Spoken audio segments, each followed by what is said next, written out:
जनताले मलाई पत्याएको हो र अहिले म सिद्ध भीमको कक्षा 4 मा क्लास हेरेर आए। सविता फाट मेमको त्यहाँ क्लास शुक्ला फाटा रहेछ। कक्षा 8 मा चाहिँ विद्यार्थीहरू फेल भइरहेका छन्, हुन्छ अनुगमन गर्नुहुन्छ? विद्यालयमा किन चाहिँ विद्यार्थी पास भइरहेका छैनन्? अब नमस्कार दर्शकवृन्द, तपाईहरुलाई हार्दिक स्वागत छ न्यूज 7 टेलिभिजनको विशेष कार्यक्रम स्थानीय सरकार काम र जवाफमा। म सन्तोष धानुक। आज म शुक्लाफाटा नगरपालिका वडा नम्बर 11 मा आएको छु र मसँग हुनुहुन्छ वडा नम्बर 11 का वडा अध्यक्ष शेरबहादुर साउदज्यू। उहाँसँग हामी आगामी वर्षका योजनाहरू के छन्, गत वर्षका योजनाहरू के पूरा भए र कति पूरा गर्न बाँकी रहे र बजेटमा कतिको पारदर्शिता कायम गर्नुभएको छ भन्ने विविध विषयमा उहाँसँग हामी संवाद गर्दैछौँ। अध्यक्षजी, यहाँलाई कार्यक्रममा स्वागत छ। धन्यवाद, नमस्कार। के छ, सन्चै हुनुहुन्छ? एकदम आराम। तपाईँ आरामै हुनुहुन्छ? तपाईँको कार्यकाल सम्हालेको 3 वर्ष पुरा भइसकेको छ, अनुभव कस्तो रह्यो तपाईँको? 2079 साल वैशाख 30 गते भएको निर्वाचन हामीले जेठ 11 गते आफ्नो पदभार सम्हाल्यौँ र त्यो दिनदेखि अहिलेसम्म जनताका समस्याहरू धेरै अधिकांश छन् र उहाँका समस्याहरू हामीले सबै पुरा गर्न सकेनौँ।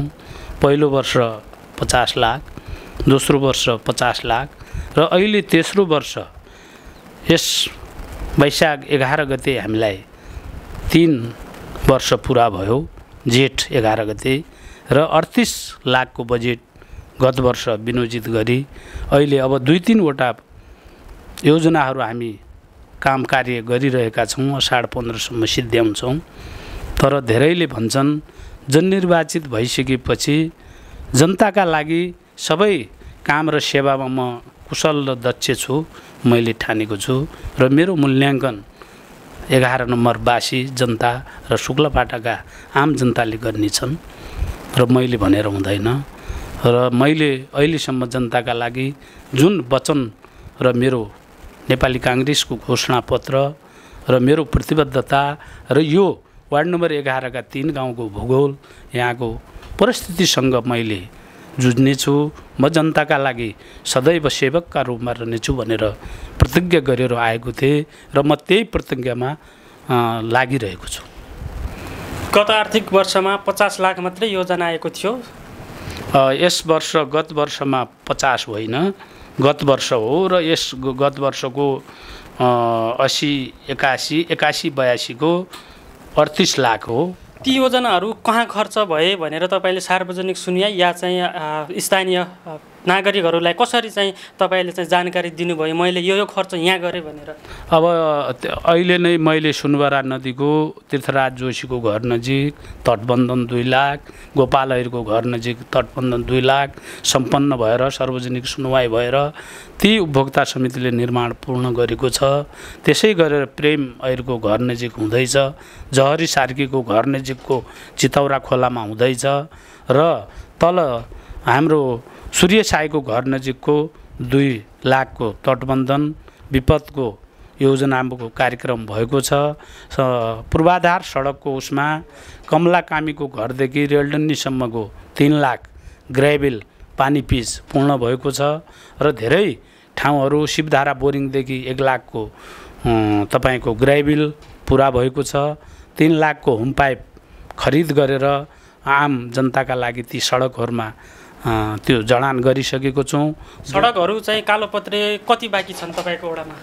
सडक कालोपत्रे सङ्घ सरकार प्रदेशबाट तपाईँको 1 किलोमिटर अहिले त्यहाँ अमरपुर दशरथ प्राइभेट टोलमा माथि अमरपुरमा भएको छ। एडिबीको सहरी विकासको त्यहाँ हामीले 335 मिटर त्यो बनारा आर्य घाटमा जाने मैले थप एडिपीको ठेकदारलाई अनुरोध गरेर त्यही योजनामा त्यहाँ कालोपत्रे गरेको छ र यस वर्ष 29 लाखको कलुपुर सिमीचोकमा त्यो पनि प्रदेशकै उसमा सहरी विकासको उसले पिच गरेको छ। अब 3 वटा गाउँ छ, ठुलो भूगोल भएको, जनसङ्ख्या बढी भएको, अझै गाउँभित्रका बाटाहरू धेरै कालोपत्रे गर्न बाँकी छ।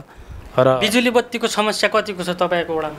अब बिजुली बत्ती त सबै ठाउँमा बत्ती पुगेको छ। कलुपुरको वार्ड नम्बर हाम्रो 11 कै कलुपुर चितौरामा ट्रान्सफर्मरको बारेमा मैले ऊर्जा मन्त्रालयमा भनेर यहाँको जिल्ला विद्युतको हाकिमलाई भनेर ट्रान्सफर्मर झलारी इटाभट्टा कलुपुरमा थप गर्न लागेको छु। अहिले अलिक कम, अहिलेसम्म त्यहाँ बिजुली चाहिँ नागरिकले बत्ती बाल्न पाएछन्, तर अलि त्यहाँ पावर कम छ भन्ने थियो, बिजुली सबैले पाएको छ।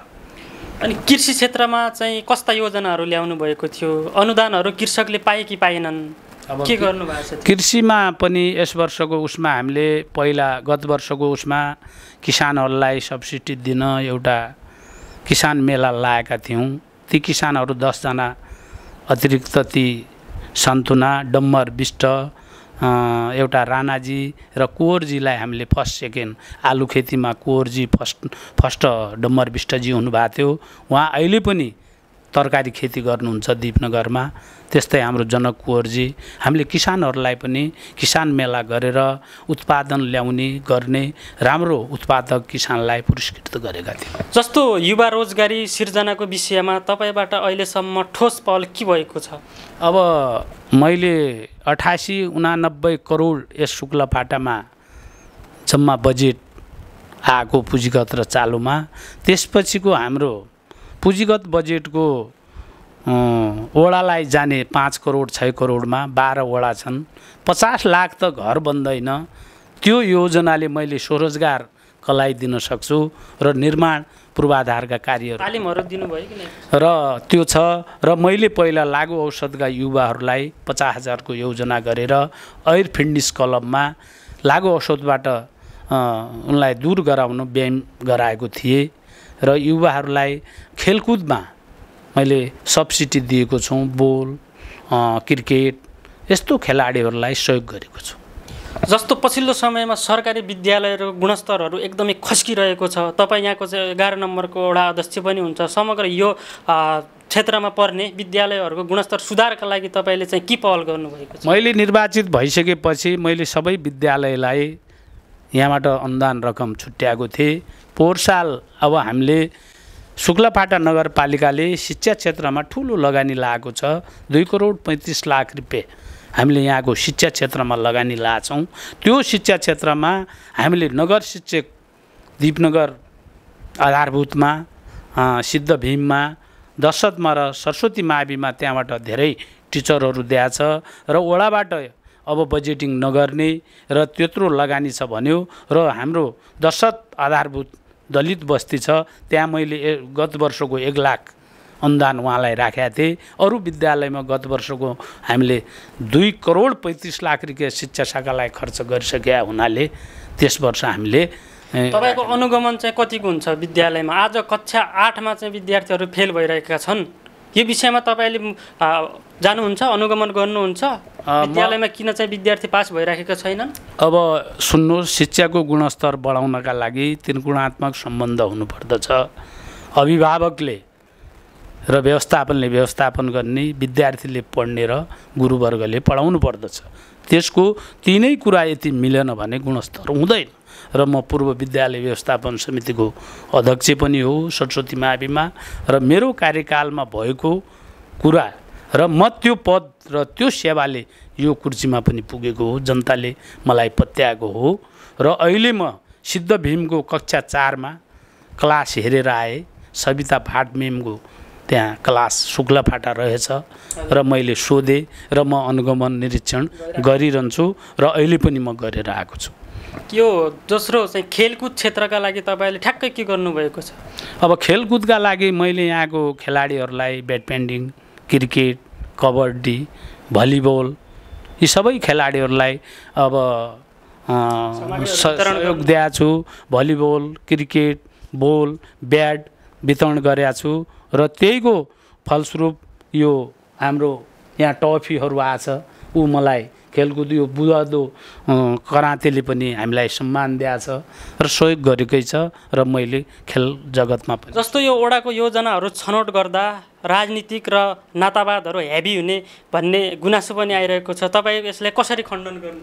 अब यसो हो, यो हाम्रो नीति कार्यक्रम नगरपालिकामा हामी बैठक बस्छौँ र त्यसपछि हामी त्यो कार्यक्रमलाई लिएर अब यस वर्षकै बजेटका लागि पनि मैले बस्ती भेला 28 गते अमरपुरको रामजानकी र 29 गते दीपनगरको बाल विकास र 30 गते कलुपुरको सिमीचोकमा राखेको छु र गाउँ बस्ती र टोल भेलाबाट म योजना पूर्वाधार सामाजिक विकास यसबाट हामी लिन्छौँ। यसबाट जब हामीले योजना छनौट गर्छौँ, छनौट गरिसकेपछि हामी उनीहरूले नै छनौट गरेको योजनालाई पास गर्छौँ। हामीले पूर्वाग्रह गरेका छैनौँ। तपाईँ वडा अध्यक्षको रूपमा चाहिँ अहिले निर्वाचित भइसकेपछि वडाको मुख्य समस्या के थियो र ती समस्याहरू कसरी हल गर्नुभयो ठ्याक्कै सरसर्ती सम्झन चाहनुहुन्छ? वडाको समस्या त अनगन्ती छ र धेरै छ। यो मानव जीवन सामाजिक विकास यो ध्वस्त हुने निर्माण हुने यो प्रक्रिया राजनीतिक हो र यो सबका लागि समस्या हो र समाधान पनि हुन्छ। तर यस वडाको समस्या समाधान धेरै कुराहरू भएको छ। यहाँको मुख्य समस्या भनेको अबको जग्गा नापी हुनु, लाल पूर्जा दिनु अव्यवस्थित र सुकुम्बासीलाई त्यो हो। त्यसका लागि यी फाइलहरू तयार गर्ने पूर्व 74 सालको निर्वाचित समितिले बनाएको ती फाइलहरू नापीका तयारीमा छौँ र गर्दैछु र केही दिनपछि नापी गर्नेवाला छौँ। वडामा महिला दलित जनजाति पिछडिएका वर्गहरूको लागि प्रत्यक्ष तपाईँ चाहिँ एउटा स्थानीय सरकार भइसकेपछि कसरी उहाँका गुनासोहरू सुन्नुहुन्छ? उहाँले चाहिँ कस्तो प्रक्रियामा तपाईँलाई चाहिँ उहाँले अनुभूति गरेका छन्? अब महिला दलित जनजातिहरू एउटा साथी संस्था छ लिङ्ग तपाईँको कहिले पनि लैङ्गिक हिंसामा लागेको त्यस्तालाई बाख्रा पसल ती एकल महिलाहरूलाई मैले यसरी बङ्गुर र उहाँहरूलाई वितरण गरेका छौँ र वडाबाट पनि तिनका बालबालिका गत वर्षको उसमा 8 वटा विद्यार्थीलाई छात्रवृत्ति र दलित एकल महिलाहरूलाई यो दिइरहेछौँ र त्यो कार्यक्रम हेर्दा थाहा हुन्छ र नगरपालिकामा पनि ती बजेटहरू मैले राखेर अहिले यस वर्ष पनि दलित महिला विपन्नलाई यो टपरी दुना टपरी सिकाइ र एकल महिलालाई उद्यमशील तालिम 1 गतेदेखि सुरु गर्दैछु। तपाईँले आफैले जनप्रतिनिधिका रूपमा सफल ठान्नुहुन्छ कि असफल ठान्नुहुन्छ? म आफूलाई जहिले नि सफल, कसैले पनि असफल ठान्दैन। सफल हो र सफल नकारात्मक सोच हुँदैन, सकारात्मक सोचमा जानुपर्छ।